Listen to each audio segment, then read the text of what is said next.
तो hi friends, चलिए start करते हैं क्लास 8 साइंस का chapter number 5th। Class 8th का कौन सा चैप्टर स्टार्ट करेंगे? 5th चैप्टर, ठीक है। यहाँ पे मैं आपको दिखा देता हूँ।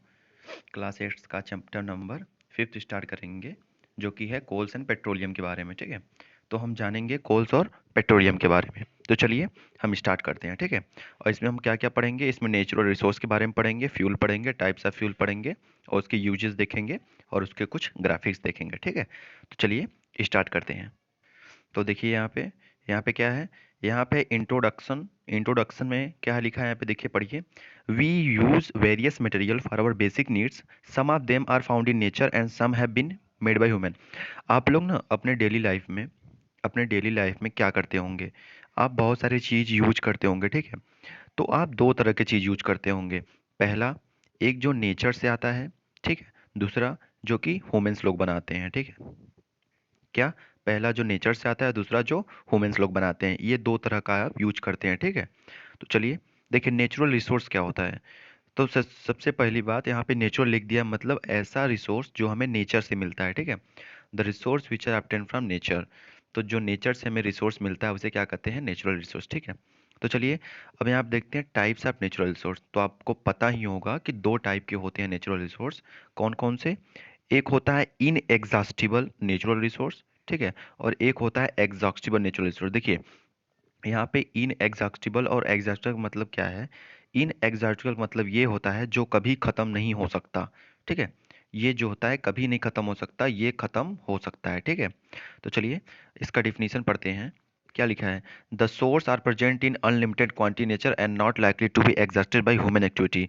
मतलब ये इतना ज़्यादा है नेचर में, जो कि ह्यूमन द्वारा, मनुष्य द्वारा खत्म नहीं किया जा सकता, ठीक है। एग्जाम्पल क्या है इसका? इसका एग्जाम्पल है सनलाइट, एयर, एटसेट्रा, ठीक है। जैसे सूर्य ऊर्जा है और एयर है, ये सब क्या होती है? पानी है। ये सब कभी जिंदगी, ये सब जो है ये सब खत्म नहीं हो सकता। ये सब अनलिमिटेड क्वांटिटी में प्रेजेंट है, ठीक है। अब देखिए एग्जॉस्टिबल। एग्जॉस्टिबल मतलब जो खत्म हो सकता है, ठीक है। एग्जॉस्टिबल मतलब जो खत्म हो सकता है। तो the amount of the resource in nature is limited. मतलब इसका जो अमाउंट है नेचर में वो लिमिट है। मतलब इसका एक लिमिट बना है। अगर आप उससे ज़्यादा यूज करेंगे तो खत्म हो जाएगा। The amount of resource in nature is limited and then can by exhausted by human activity. मतलब इन एग्जॉस्टिबल ह्यूमन द्वारा नहीं एग्जॉस्ट किया जा सकता, लेकिन जो एग्जॉस्टिबल होता है वो ह्यूमन द्वारा एग्जॉस्ट हो जाएगा, ह्यूमन एक्टिविटी द्वारा, ठीक है। ये क्या है? देखिए फॉरेस्ट। फॉरेस्ट ये क्या है? एग्जॉस्टिबल। ये खत्म हो सकता है और खत्म हो भी रहा है, आप देख रहे हैं। जो कोल पेट्रोलियम होता है, पेट्रोलियम में क्या क्या आता है? पेट्रोलियम में पेट्रोल, डीजल, केरोसिन, ये सब आता है, ठीक है। पेट्रोलियम में तीन चार चीज़ आते हैं: पेट्रोल, डीजल, केरोसिन, ऑयल, ठीक है। तो आपको बता दें ये कि देखिए, फॉरेस्ट, कोयला, पेट्रोलियम, पेट्रोल जो नीचे ज़मीन में से मिलता है वो भी ख़त्म हो सकता है अगर ज़्यादा यूज करेंगे तो। और ख़त्म हो ही रहा है, देख रहे हैं कितना तेज़ दाम इसका हाई भाग रहा है। देखिए मिनरल्स जो होते हैं, मिनरल्स मतलब जैसे हो गए आपके कैल्शियम, मैग्नीशियम, ये सब जो मिनरल से आते हैं ये भी ख़त्म हो रहे हैं, ठीक है, अगर ज़्यादा यूज करेंगे तो। वाइल्ड लाइफ, वाइल्ड लाइफ जो जंगली जनजीवन है वो भी खत्म हो रहा है। फॉरेस्ट ही नहीं रहेंगे तो वाइल्ड लाइफ कहाँ से रहेंगे? Natural gas. नेचुरल गैस क्या होता है? नेचुरल गैस जैसे एलपीजी, आप जो गैस सिलेंडर यूज कर रहे हैं, और सीएनजी, जो गाड़ी में सीएनजी लगता है, ये सब भी ये सब अगर लिमिट मात्रा में हम उपयोग नहीं करेंगे तो जल्दी खत्म हो जाएंगे, ठीक है। चलिए देखते हैं नेक्स्ट। देखिए नेचुरल रिसोर्स को ये मैपिंग द्वारा कैसे बांटा गया? नेचुरल रिसोर्स दो प्रकार के होते हैं: इन एग्जॉस्टिबल, एग्जॉस्टिबल, ठीक है। और एग्जॉस्टिबल दो प्रकार का होता है, ठीक है। एक होता है रिन्यूएबल, एक होता है नॉन रिन्यूएबल, ठीक है। तो मैं आपको बता देता हूँ। देखो नेचुरल रिसोर्स दो प्रकार के होते हैं: इन एग्जॉस्टिबल, एग्जॉस्टिबल। एग्जॉस्टिबल मीन्स जो ह्यूमन एक्टिविटी द्वारा खत्म नहीं किया जा सकता। एग्जॉस्टिबल मीन्स जो खत्म किया जा सकता है ह्यूमन एक्टिविटी द्वारा। तो जो एग्जॉस्टिबल रिसोर्स होते हैं वो दो प्रकार के होते हैं: रिन्यूएबल, नॉन रिन्यूएबल। रिन्यूएबल मतलब जो खत्म होने के बाद नया हो सकता है, फिर से बन सकता है। और नॉन रिन्यूएबल मतलब जो खत्म हो जाए तो फिर कभी बन नहीं सकता। जैसे अगर फॉरेस्ट खत्म हो जाता है तो प्लांट लगाएंगे फिर से बन जाएगा, ठीक है। और वाइल्ड लाइफ खत्म होगा तो जनजीवन अगर एक से दूसरे से अगर उसका हो रहा है तो अ, उसकी जनजाति बढ़ती जाएगी, ठीक है। तो इसको तो बढ़ा सकते हैं, लेकिन अगर आप सोचिए कि कोल, पेट्रोलियम, डीजल और ये सब अगर जमीन के अंदर से खत्म हो जाएंगे तो ये सब क्या बन सकता है दोबारा? इसमें बहुत करोड़न साल लगते हैं, ठीक है। तो ये जो कोल होता है, पेट्रोलियम होता है, नॉन वे बन नहीं पाता फिर, और ये रिन्यूएबल क्या है, ये बन जाता है। ठीक है, चलिए नेक्स्ट देखते हैं। देखिए अब फ्यूल्स पढ़ेंगे। देखिए फ्यूल क्या होता है, अब फ्यूल का डिफिनेशन क्या लिखा है, देखिए a fuel is a substance which burns in air to produce energy without releasing harmful gases in large quantity. ठीक है, फ्यूल क्या होता है, फ्यूल एक प्रकार का ऐसा सब्सटेंस है, जैसे मान लीजिए फ्यूल कोई सब्सटेंस है, ठीक है, अगर इसको हम हवा के प्रेजेंस में जलाएं, ठीक है, हवा के प्रेजेंस में इसको हीट करके जला रहे हैं, ठीक है, तो इसमें से क्या निकलेगी, धुआं निकलेगा। लेकिन ये जो धुआं होता है ये हार्मफुल कम होता है हार्मफुल, मतलब ये हमारे लिए नुकसानदायक होता है लेकिन कम होता है। ठीक है, तो फॉसिल एक ऐसा सब्सटेंस होता है जिसको जलाने पे एनर्जी निकलती है। क्या निकलती है, फॉसिल एक ऐसा सब्सटेंस है जिसको जलाने पे हमें एनर्जी मिलती है। ठीक है, रिलीजिंग हार्मफुल गैसेस, ये विदाउट रिलीजिंग, ओ देखिए यहाँ पे क्या बोला है, a fuel is a substance which burn in air to produce energy without releasing harmful gases in large quantity. मतलब फ्यूल एक ऐसा सब्सटेंस होता है जिसको हीट करने पे हमें एनर्जी मिलती है, ऊर्जा मिलती है, और हार्मफुल गैसेस बहुत ज़्यादा नहीं निकलते हैं, हल्का फुल्का निकलते हैं। ठीक है, तो इसे फ्यूल कहते हैं। फ्यूल क्या होता है, fuel is a substance which burn in air, जो एयर में बर्न होता है, हवा के प्रेजेंस में बर्न होके हमें एनर्जी प्रदान करता है। ठीक है, और हार्मफुल गैसेस बहुत कम निकलती हैं इससे। तो फ्यूल कितने प्रकार के होते हैं, फ्यूल जनरली दो प्रकार के होते हैं। देखिए यहाँ बोला है fuel can be classified as natural fuel और सेकेंडरी फ्यूल। ठीक है, फ्यूल दो प्रकार के होते हैं, पहला नेचुरल, नेचुरल फ्यूल, और सेकेंडरी। नेचुरल जो होता है, नेचुरल मतलब जो नेचर ने दिए हैं, और सेकेंडरी मतलब जो ह्यूमन मेड है, ठीक है, जिसको हम लोग खुद से बनाते हैं। अब देखिए यहाँ पे, अब it is if a fuel is present in natural state, अगर नेचुरल स्टेट में है तो उसे नेचुरल फ्यूल कहेंगे, और इम्प्रूव इट्स क्वालिटी, इस चीज़ का डेराइव फ्यूल। मतलब हम आपको बता दें, जैसे देखिए कि जब भी आप जमीन से खुदाई करेंगे, ठीक है, जब जमीन में आप खुदाई करेंगे तो आपको क्या मिलेगा, पेट्रोलियम। ठीक है, पेट्रोलियम, ठीक है, मिलेगा आपको पेट्रोलियम। अब पेट्रोलियम के अंदर क्या क्या रहता है, पेट्रोलियम के अंदर रहता है पेट्रोल, डीजल, नेचुरल गैस, सब रहते हैं ना, लेकिन आपको खुदाई करने पे पेट्रोलियम मिलेगा। तो जब पेट्रोलियम मिलेगा तो ये नेचुरल फ्यूल होगा। लेकिन अब जब पेट्रोलियम को कई प्रोसेस द्वारा इसको अगर साफ सफाई करेंगे तो इसमें से जो गंदगी होगी अलग हो जाएगी, पेट्रोलियम, डीजल, नेचुरल गैस अलग हो जाएंगे। तो पेट्रोलियम, डीजल, नेचुरल गैस जो अलग हुए हैं उनको बोलेंगे डेराइव्ड फ्यूल। और जो नेचर ने दिया था हमको पेट्रोलियम, लेकिन ह्यूमन एक्टिविटी द्वारा उसको हमने किस में बांटा, पेट्रोलियम, डीजल और नेचुरल गैस में। ठीक है, चलिए नेक्स्ट देखिए यहाँ पे फॉसिल क्या होता है। देखिए फॉसिल मीन्स होता है remains of animal and plants. देखो the remains part of plant and animal transferred over time, मतलब जो प्लांट जो सड़ जाते हैं, जो एनिमल मर जाते हैं, उनके जो हड्डी होती है, उनके जो रिमेन पार्ट, बचे हुए पार्ट होते हैं, वो बहुत सालों से, ईयर्स लग जाते हैं, बहुत टाइम लग जाता है उसको, उनको फॉसिल बनने में। ठीक है, तो देखो फॉसिल का डिफिनेशन ये होता है, जो रिमेन पार्ट ऑफ एनिमल और प्लांट, जो प्लांट के अवशेष होते हैं, प्लांट एनिमल के जो अवशेष होते हैं, हड्डी या फिर प्लांट का जो सड़ा हुआ रहता है सब, तो उनको फॉसिल बोलते हैं। ठीक है, अब चलिए यहाँ आप देखिए फॉसिल फ्यूल क्या होता है। फॉसिल फ्यूल में अंतर देखिए, फॉसिल फ्यूल क्या होता है, dead remaining of living organism and buried over millions of year like coal, petroleum, natural gas. देखो देखिए फॉसिल फ्यूल क्या होता है, जब कोई एनिमल मर जाते हैं, प्लांट सड़ जाते हैं, ठीक है, तो उनको मिलियंस, अरबों साल लगते हैं, वो अरबों साल तक अगर जमीन के अंदर धंसे रहे, उनके अवशेष, जो रिमेनिंग पार्ट है, हड्डी या फिर प्लांट के जितने भी अवशेष हैं, अगर जमीन के अंदर धंसे रहेंगे, ठीक है, तो वो किस में चेंज हो जाते हैं, कोल में, पेट्रोलियम में, नेचुरल गैस में। लेकिन कब, मिलियंस ऑफ ईयर लगते हैं, अरबों साल लग जाते हैं, कितना, अरबों साल लग जाते हैं कोल, पेट्रोलियम में चेंज होने के लिए। ठीक है, तो चलिए नेक्स्ट देखते हैं। देखिए फॉसिल फ्यूल क्या क्या होते हैं आप जान लीजिए यहाँ पे, फॉसिल फ्यूल नेचुरल गैस और पेट्रोलियम, कोल, ये तीन फॉसिल फ्यूल होते हैं। ठीक है, चलिए अब टॉपिक वाइज इसका पढ़ते हैं। देखिए कोल क्या होता है, सबसे पहले कोल क्या होता है, coal is a fossil fuel, एक प्रकार का फॉसिल फ्यूल है, found by the decay of vegetation which is existed millions of year हो गए। देखिए vegetation means plant, vegetation means क्या होता है, प्लांट। ठीक है, तो इतना ध्यान रखिएगा कि जो प्लांट के अवशेष होते हैं उनसे कोल बनता है। ठीक है, तो जो वेजिटेशन होते हैं, जो प्लांट होते हैं, वो अगर अरबों साल, मिलियंस ऑफ ईयर जमीन के अंदर धंसे रह गए तो किस में चेंज हो जाते हैं, वो कोल में चेंज हो जाते हैं। ठीक है, चलिए देखिए अब यहाँ पे ये तीनों कोल से रिलेटेड हैं। देखिए कोल गैस क्या होती है, coal gas is obtained as by product during the processing of coal to from coke and is used as fuel. देखो ये जो कोक होता है ना, जब कोल को जलाते हैं, ये कोल को अगर हम जलाएंगे, ठीक है, कोल को जलाएंगे तो जो कोल का धुआं रहेगा उसको हम बोलते हैं कोल गैस। क्या बोलेंगे? Coal gas. और जो कोल को जलाने पे नीचे बचता है उसे बोलते हैं कोक। समझ में आ रहा है कि नहीं? कोल को जलाने पर हमें जो धुआं मिलता है ऊपर उसे कोल गैस बोलते हैं, और जो नीचे बच जाता है राख के रूप में उसे कोक बोलते हैं। ठीक है। चलिए, कोल टार क्या होता है? देखिए, कोल टार होता है, it is a black thin thick liquid. Thick means मोटा, ठीक है, थिक मीन्स मोटा। It is a black thick liquid with an unpleasant smell obtained by the processing of coal. देखो, कोल का जब प्रोसेसिंग करते हैं, जब कोल को हम प्रोसेस करते हैं, मतलब उसका उसके अंदर जा करके और उसमें से कुछ निकालना चाहते हैं, तो उसका जो प्रोसेसिंग होता है उसमें से क्या निकलता है? कोल टार। कोल टार क्या होता है? ये ब्लैक थिक लिक्विड होता है। क्या होता है? लिक्विड होता है। लिक्विड होता है मतलब तरल पदार्थ होता है, ब्लैक होता है, मोटा होता है, ठीक है। और अनप्लीजेंट स्मेल रहता है, मतलब बहुत ही बेकार स्मेल रहती है इसकी। अनप्लीजेंट मतलब बेकार स्मेल रहती है, ठीक है। ये कोल टार होता है। चलिए, कोक क्या होता है? देखो यहाँ पे कोक होता है, it is a tough porous and black substance obtain by the processing of coal. ये कोल का हम प्रोसेसिंग करते समय जो टफ, बहुत ही टफ होता है, मतलब बहुत ही कड़ा होता है, पोरुअस, इसमें छिद्र होते हैं, बिंदी होते हैं छोटा छोटा, और ब्लैक होता है सब्सटेंस ऑब्टेन। देखो, अब कोई पूछ देगा कि, यहाँ पे पूछ दिया कोक टार और कोक में क्या अंतर है, कोल टार और कोक में क्या अंतर, तब बता देंगे। जो कोक होता है, कोक कोक होता है, टफ होता है, बहुत ही टफ होता है, इसमें पोरस छिद्र होते हैं, मतलब बिंदी बिंदी होते हैं, और ब्लैक होता है ये भी ब्लैक होता है।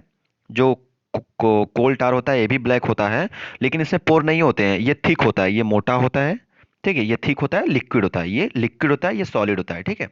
चलिए, देखिए टाइप्स ऑफ कोल। तो आपको मैं बता दूं, चार टाइप्स के कोल होते हैं। पहला एंथ्रासाइट, दूसरा लिग्नाइट, तीसरा बिटुमिनस, और चौथा सब बिटुमिनस, ठीक है। और मेरे हिसाब से एक और होता है, इसमें नहीं दिया है, पीट, ठीक है, पीट, PEAT, पीच। तो पांच फर्क हो गए, ठीक है। चलिए, अब देखिए कार्बनाइजेशन। अब कार्बनाइजेशन क्या होता है? ये एक ऐसा प्रोसेस है, the slow process of conversion of dead vegetation into coal is called carbonisation. मतलब जो प्लांट और एनिमल के डेड अवशेष होते हैं उनको मिलियंस ऑफ ईयर, बहुत स्लो प्रोसेस है, मिलियंस ऑफ ईयर लग जाते हैं किसमें चेंज होने में? कोल में। उसी प्रोसेस को क्या बोलते हैं? कार्बनाइजेशन। समझ में आया? कार्बनाइजेशन क्या होता है? किसी भी वेजिटेशन, प्लांट के वेजिटेशन जो होते हैं, वेजिटेशन मीन्स प्लांट के जो अवशेष होते हैं उनको कोल में चेंज होने के लिए बहुत साल समय, स्लो प्रोसेस होता है एक। तो ऐसा प्रोसेस जिसमें वेजिटेशन, डेड वेजिटेशन किसमें चेंज होते हैं? कोल में, उसे बोलते हैं कार्बनाइजेशन। देखिए, डिस्ट्रक्टिव डिस्टिलेशन क्या होता है? तो डिस्ट्रक्टिव डिस्टिलेशन होता है the process of heating coal in absence of air is called destructing. आपको पता है किसी चीज जलाने के लिए हमें हवा की आवश्यकता होती है, लेकिन अगर हम कोल को बिना हवा के रहते जलाएं, ठीक है, जैसे जला रहे हैं और हवा नहीं है, एयर नहीं है, तो इसे कहेंगे डिस्ट्रक्टिव डिस्टिलेशन, ठीक है, ध्यान दीजिएगा। एयर के एब्सेंस में कोल को जलाना डिस्ट्रक्टिव डिस्टिलेशन होता है, the process of heating coal in absence of air. अब देखिए, चलिए, कोल की बात कर लिया हमने, अब पेट्रोलियम की बात करेंगे। ये पेट्रोलियम क्या होता है? तो पेट्रोलियम का डिफिनेशन यहाँ पे दिया है, it is a dark oily liquid. सबसे पहले पेट्रोलियम में एक प्रकार का आयल होता है, ये लिक्विड होता है, ठीक है। अनप्लीजेंट आर्डर, मतलब इसका कोई प्लीजेंट आर्डर नहीं रहता है, मतलब इसका कोई पर्टिकुलर रंग नहीं होता है। और it is a source of petrol and diesel. तो पेट्रोलियम में क्या क्या रहता है? Petrol, diesel, kerosene, crude oil, ये सब सब रहते हैं ना। ये मोबिल ओबिल जो आते हैं सब पेट्रोलियम से आते हैं। अब देखिए, पेट्रोलियम रिफाइनिंग। रिफाइनिंग मतलब, देखिए, petroleum refinery is a place where the process of separating the various constitution of petroleum carrier. देखो, पेट्रोलियम रिफाइनरी, देखिए, पेट्रोलियम रिफाइनरी क्या है? एक प्रकार का प्लेस होता है, मतलब एक फैक्ट्री होती है, इसे बोलते हैं पेट्रोलियम रिफाइनिंग फैक्ट्री। इसमें क्या होता है? इसमें जमीन के अंदर से पेट्रोलियम को निकाला जाता है, और जब पेट्रोलियम को जमीन के अंदर, ये नेचुरल फील हो गया, फिर इस पेट्रोलियम को इस फैक्ट्री में ले जाया जाता है, फिर इस फैक्ट्री में से इस पेट्रोलियम को किसमें किसमें बांटा जाता है? इसमें कई प्रोसेस लगता है, उस प्रोसेस से पेट्रोल को अलग किया जाता है, डीजल को अलग किया जाता है, केरोसिन को अलग किया जाता है, क्रूड ऑयल को अलग किया जाता है। तो ये सब क्या हो गए? ये सब डिराइव्ड फ्यूल हैं, मतलब सेकेंडरी फ्यूल। प्राइमरी क्या था? पेट्रोलियम नेचर ने दिया है, प्राइमरी हो गया, लेकिन ह्यूमन ने उसको क्या क्या बना दिया? फैक्ट्री में ले जाकर पेट्रोल, डीजल और केरोसिन बना दिया, ठीक है। तो ये होता है रिफाइनरी। चलिए, अब देखते हैं। देखो, अब यहाँ पे किसका किसका क्या यूज है। तो सबसे पहले आपको पता है, कंस्टिट्यूशन ऑफ पेट्रोलियम में सबसे पहला क्या आता है? पेट्रोल। पेट्रोल गैस आता है ना, लिक्विड फॉर्म, जिसको बोलते हैं LPG। पेट्रोलियम गैस, सबसे पहले क्या आता है? Petroleum gas. तो पेट्रोलियम गैस को LPG बोलते हैं। क्या बोलते हैं? पेट्रोलियम गैस को। पेट्रोलियम में पेट्रोलियम गैस छिपा रहता है जो कि LPG होता है। तो आपको पता है, fuel for home and industry, खाना बनाने के लिए इंडस्ट्री, होम में और इंडस्ट्री में इसका प्रयोग होता है। दूसरा कंस्टिट्यूएंट क्या है पेट्रोलियम का? पेट्रोल। पेट्रोल क्या होता है आपको पता है? मोटर फ्यूल में, सॉल्वेंट फॉर ड्राई क्लीनिंग, ये सब के लिए बहुत पेट्रोल का यूज होता है, साफ सफाई करने के लिए, जब गाड़ी का कोई मशीन खराब हो जाता है उसको साफ करने के लिए। अब देखिए केरोसिन का, अब केरोसिन का क्या है? देखिए केरोसिन आपको पता होगा, फ्यूल फॉर स्टोव्स, स्टोव जो होते थे उसमें काम करता है, लैंप जो आता था शीशा वाला लैंप उसमें, और जेट एयरक्राफ्ट, पहले जेट एयरक्राफ्ट चलते थे, ठीक है, उसमें केरोसिन का प्रयोग होता था, ठीक है। अब चलिए देखिए डीजल, डीजल क्या होता है? देखो जो डीजल होता है वो fuel for heavy motor vehicle, देखो जो बहुत बड़े बड़े मोटर व्हीकल रहते हैं ना, मोटर व्हीकल जो होते हैं बहुत बड़े बड़े, जैसे ट्रक हो गया, ठीक है, ट्रक हो गया, एरोप्लेन हो गया, बस हो गया, इसमें पेट्रोल नहीं यूज होता है। क्यों? देखो पेट्रोल जो होता है वो स्मॉल व्हीकल के लिए बना है, छोटे व्हीकल के लिए, और जो डीजल बना है वो बड़े मोटर व्हीकल के लिए फ्यूल बना है, ठीक है। जनरेटर, देखिए जनरेटर बहुत बड़ा एक प्रकार का क्या है, मशीन है, इलेक्ट्रिक जनरेटर, तो उसमें हम डीजल का प्रयोग करते हैं, न कि पेट्रोल का, ठीक है। चलिए देखो सबसे पहले आपको पता चल रहा है ना पेट्रोलियम के कंस्टिट्यूएंट कौन कौन से हैं? एलपीजी है, पेट्रोल है, केरोसिन है, डीजल है, और देखते हैं क्या क्या है। देखिए तीन और है, लुब्रिकेंट ऑयल है, पैराफिन वैक्स है, और बिटुमेन है। देखो लुब्रिकेंट ऑयल क्या होता है? जो ग्रीस होता है, ग्रीस, जो साइकिल के चैन में हम ग्रीस देते हैं, या फिर कहीं भी अगर मूर्छा आ गया तो वहां पे ग्रीस देते हैं ना। देखो पैराफिन वैक्स क्या होता है? पैराफिन वैक्स मीन्स होता है कैंडल, ठीक है, तो इसका यूज यूज करते हैं किसमें? इसका यूज करते हैं हम कैंडल बनाने में, वेस्लिन बनाने में, ठीक है, इन सब में इसका यूज करते हैं, ठीक है। अब बिटुमेन क्या होता है? बिटुमेन एक ऐसा पेट्रोलियम का कंस्टिट्यूएंट है जिसमें हम पेंट बनाते हैं, और रोड के लिए जो होता है ना, जिसको बोलते हैं ब्लैक अलकतरा, रोड के बनाने में और रोड सरफेसिंग, ये सब के लिए। मतलब आपको समझ में आया कि नहीं? मैंने पेट्रोलियम में क्या क्या होता है, जो नेचुरली हमको पेट्रोलियम मिलता है उसमें क्या क्या होता है?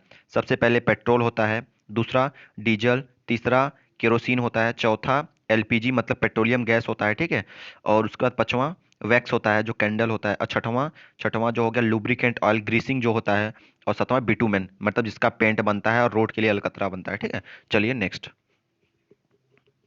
अब देखिए हमने कोल पढ़ लिया, पेट्रोलियम पढ़ लिया, अब नेचुरल गैस। नेचुरल गैस क्या होता है? जी वेरी इंपॉर्टेंट फॉसिल फ्यूल। देखो नेचुरल गैस एक ऐसा फॉसिल फ्यूल होता है जिससे ना थोड़ा भी पॉल्यूशन नहीं होता है।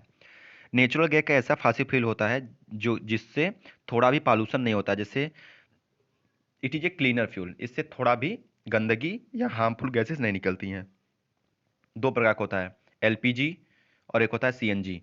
तो आपको पता होगा पेट्रोल डीजल से अगर करते हैं तो धुआं निकलता है पीछे से, लेकिन सीएनजी जो होता है, अब नए समय में क्या लग रहा है, अब नए समय में सीएनजी वाली गाड़ियां निकल रही हैं। क्यों? क्योंकि सीएनजी जो होता है पॉल्यूशन कम करता है। सीएनजी का फॉर्मूला होता है, फुल फॉर्म होता है कंप्रेस्ड, देखिए यहाँ पे कंप्रेस्ड नेचुरल गैस, ठीक है, कंप्रेस्ड नेचुरल गैस। तो सीएनजी अब व्हीकल में प्रयोग होने लगा है जिससे पॉल्यूशन कम होगा। और एलपीजी तो अपने घर में होता है, अब देखते हैं ना कि जब एलपीजी सिलेंडर जलाते हैं तो उसमें से कोई पॉल्यूशन नहीं निकलता है। और एलपीजी का फुल फॉर्म होता है लिक्विफाइड पेट्रोलियम गैस, ठीक है। लिक्विफाइड पेट्रोलियम गैस मतलब पेट्रोलियम से इसको लिक्विफाई करके बनाते हैं, ठीक है। चलो नेक्स्ट। अब देखो कैलोरीफिक वैल्यू क्या होती है? कैलोरीफिक वैल्यू क्या होती है? देखो the the quantity of heat obtain per kilogram और per metre cube when burned of excess of air. देखिए इसको ऐसे आप समझिए कि अगर अगर 1 केजी फ्यूल को हम जला रहे हैं, ठीक है, 1 केजी फ्यूल को जला रहे हैं एयर के प्रेजेंस में, एयर के प्रेजेंस में अगर 1 केजी भी फ्यूल को जला रहे हैं तो जितना हमको एनर्जी मिलती है उसको बोलते हैं उसका कैलोरीफिक वैल्यू, ठीक है। The quantity of heat obtained पर किलोग्राम। जैसे मान लीजिए कि आपने 1 किलो क्या जलाया, 1 किलो कोयला जलाया, ठीक है, 1 किलो कोयला जलाया, और आपको इससे जितनी एनर्जी मिलेगी, आप 1 केजी से आपको जितनी भी एनर्जी मिलेगी वही उसकी कैलोरीफिक वैल्यू हो जाएगी, ठीक है। और कैलोरीफिक वैल्यू किस में नापते हैं? यह है हीट, एक प्रकार का हीट है, और हीट का ऐसा यूनिट होता है जूल। तो जैसे मान लीजिए कि 1 किलो कोयला आपने जलाया और आपको कितना हीट मिला? आपको मिला 10 जूल का हीट। ये बहुत कम मैंने बताया है, ये 10 जूल का हीट मिला। हीट जे के लिखे क्योंकि जूल मीन्स हीट का ऐसा यूनिट होता है, ठीक है। तो देखो 1 किलोग्राम कोयला जलाने पे आपको 10 जूल हीट मिला, तो इसी को बोलेंगे। तो आपसे कोई पूछ देगा कैलोरीफिक वैल्यू ऑफ कोयला, तो आपको बता देना है 10 जूल। लेकिन मैंने ये बताया है ये जबकि 10 जूल नहीं होता है, ये इसका कुछ फिक्स वैल्यू होती है। मैंने बताया है सपोज करके 1 केजी कोयला जलाया और मुझे 10 जूल क्या मिला, हीट, तो इसको बोलेंगे कि कैलोरीफिक वैल्यू ऑफ कोयला इज 10 जूल, ठीक है। लेकिन इसका फिक्स वैल्यू नहीं है, मैंने सपोज करके बताया है। नेक्स्ट। अब देखो यहाँ पे नेचुरल रिसोर्स, आप देख लो यहाँ पे नेचुरल रिसोर्स हैं, तो नेचुरल रिसोर्स सन हो गया, ये सन क्या होता है, इनएग्जॉस्टिबल, ये खत्म नहीं हो पाएगा। फॉरेस्ट एग्जॉस्टिबल होता है, खत्म हो जाएगा। रॉक भी एग्जॉस्टिबल, मिनरल्स भी एग्जॉस्टिबल, ये भी एग्जॉस्टिबल। एयर इनएग्जॉस्टिबल, एयर कभी नहीं खत्म हो सकता। Oil exhaustible, water inexhaustible, soil inexhaustible, ठीक है। ये सब चलो देखते हैं नेक्स्ट। अब यहाँ पे देखिए renewable resource, non renewable resource. तो नेचुरल रिसोर्स दो टाइप के थे, इनएग्जॉस्टिबल और एग्जॉस्टिबल। तो एग्जॉस्टिबल भी दो प्रकार के थे, नेचुरल रिसोर्स और नॉन नॉन अरे renewable resource, non renewable resource. तो रिन्यूएबल रिसोर्स जो नए मतलब दोबारा बन सकते हैं, प्लांट एनिमल। लेकिन नॉन रिन्यूएबल जो मिनरल्स होते हैं, जो पेट्रोलियम होता है, फॉसिल फ्यूल, ये सब दोबारा बन नहीं सकते, ठीक है। अब देखो natural resource, renewable, non renewable का एग्जांपल सोलर जो होता है, लाइट, विंड, हवा, पानी, बायोमास। मतलब बायोमास मीन्स पता है, बायोमास मीन्स क्या होता है? एक प्रकार का गैस होती है बायोमास, ठीक है। ये देखो कोयला, ऑयल, गैस, स्टोन, ये सब जाएंगे, ये सब खत्म हो जाएंगे, ठीक है। नॉन रिन्यूएबल नए नहीं हो सकते, दोबारा बन नहीं सकते। अब देखिए ये किसका फिगर बता सकते हैं आप? ये है पेट्रोल का फिगर, ठीक है, पेट्रोल है ये। तो पेट्रोल क्या हो रहा है, ये बाहर आ रहा है, तो ये पेट्रोलियम का एग्जांपल है, पेट्रोलियम का, ठीक है। चलिए नेक्स्ट, ये देखिए, जानते होंगे क्या है? LPG. Your phone's in airplane mode and Wi-Fi is turned off. चलिए देखते हैं, तो ये एलपीजी देख लिया आप लोग, ये एलपीजी सिलेंडर है, इसका फुल फॉर्म होता है लिक्विफाइड पेट्रोलियम गैस, ठीक है। अब देखो यहाँ पे, ये देखो जब व्हीकल के पीछे डिग्गी के पास जाएंगे, तो अब नए नए व्हीकल जो निकल रहे हैं उनके पीछे सीएनजी का बॉक्स रखा रहता है, कंप्रेस्ड नेचुरल गैस। अब चलो देखो ये रिवीजन कर लेते हैं, थोड़ा हम रिवीजन कर लेते हैं फटाफट। नेचुरल गैस क्या होता है? जो नेचर से होता है, ठीक है। इनएग्जॉस्टिबल, जो अनलिमिटेड क्वांटिटी में, जिसको ह्यूमन खत्म नहीं कर पाएंगे, सनलाइट, एयर। एग्जॉस्टिबल, जिस ह्यूमन द्वारा खत्म हो सकता है, ठीक है। अब यहाँ पे क्या है? कोल, पेट्रोलियम, नेचुरल गैस और फॉसिल फ्यूल, ये मैंने सब पढ़ा दिया। Coal, petroleum, natural gas, fossil fuel होते हैं। Fossil fuel were found from dead animal, ये भी पढ़ लिया आपने। फॉसिल फ्यूल एग्जॉस्टिबल, ये खत्म हो जाते हैं। Coal, coal tar and coal gas are the product of coal, मैंने आपको बताया ना, कोल के जो प्रोडक्ट होते हैं, कोल टार, कोक, ये सब होते हैं। और यहाँ पे क्या लिखा है? Petroleum gas, petrol, diesel, paraffin, wax, lubricant, oil are obtained by refining petroleum. तो पेट्रोलियम का कॉन्स्टिट्यूएंट यूज भी मैंने इसका बता दिया आपको। देखो coal and petroleum are limited और वी शुड देम जूडिशली, मतलब हमको अच्छे से इसका उपयोग करना चाहिए, ज़्यादा उसका दुरुपयोग नहीं करना चाहिए, ठीक है। अब चलिए देखते हैं रिफाइनिंग। तो petroleum is a mixture of various constituents such as petroleum gas, petrol. ये मैंने बता दिया कि पेट्रोलियम जो होता है कंस्टिट्यूएंट, उसमें कई होते हैं, 5 6 7 कंस्टिट्यूएंट का बना होता है। तो इसी प्रोसेस को हम पेट्रोल द प्रोसेस इन विच, मतलब ऐसा प्रोसेस जिससे पेट्रोलियम में से उसके कंस्टिट्यूएंट को हम अलग कर लेते हैं, उसी को बोलते हैं क्या? रिफाइनिंग। तो वही फैक्ट्री में जाता है ना, पेट्रोलियम रिफाइनरी फैक्ट्री में जाता है, तो पेट्रोलियम को उसके कंस्टिट्यूएंट में अलग अलग अलग कर दिया जाता है, उसी प्रोसेस को बोलते हैं रिफाइनिंग, ठीक है। तो रिफाइनिंग का यहाँ देखिए, the process of refracting the various constituent fraction of petroleum. तो आप देखिए ये डिफिनीशन थोड़ा अच्छा नहीं लग रहा हमको, आप मेरा सुनिए। देखिए the process in which we separate the constituent of petroleum from naturally petroleum fuel is called refining, ठीक है। The process in which we separate other product from petroleum, ठीक है, इज कॉल्ड रिफाइनिंग, ठीक है। और देखिए नेचुरल गैस क्या होता है? नेचुरल गैस तो मैंने बता दिया, एक ऐसी गैस होती है जो एकदम क्लीन गैस होती है, ठीक है, इससे कोई पॉल्यूशन नहीं होता है, ठीक है। देखो it cause no pollution and high calorific value, और इसकी कैलोरीफिक वैल्यू आपको बता दें कि नेचुरल गैस की कैलोरीफिक वैल्यू सबसे हाई होती है। कोल, पेट्रोलियम, नेचुरल गैस में सबसे ज़्यादा कैलोरीफिक वैल्यू किसकी होती है? नेचुरल गैस को। मतलब अगर हम 1 kg नेचुरल गैस को जलाते हैं तो हमको सबसे ज़्यादा हीट मिलेगी। आप अगर एमसीक्यू में आएगा which of the following is have most calorific value, तो आप किस पे टिक मारेंगे? नेचुरल गैस पे, ठीक है। तो ये पॉल्यूशन नहीं करता है। सीएनजी का मैंने फुल फॉर्म बता दिया, एलपीजी का बता दिया, ठीक है। चलिए थोड़ा लेट से ये वीडियो है क्योंकि थोड़ा तबीयत नहीं ठीक चल रहा है, ठीक है। तो चलिए आज के लिए थैंक यू, और आशा करते हैं आपको समझ में आएगा। ये वीडियो थोड़ा लंबा हो गया क्योंकि आराम से पढ़ा रहे थे, ठीक है फ्रेंड। चलिए थैंक यू।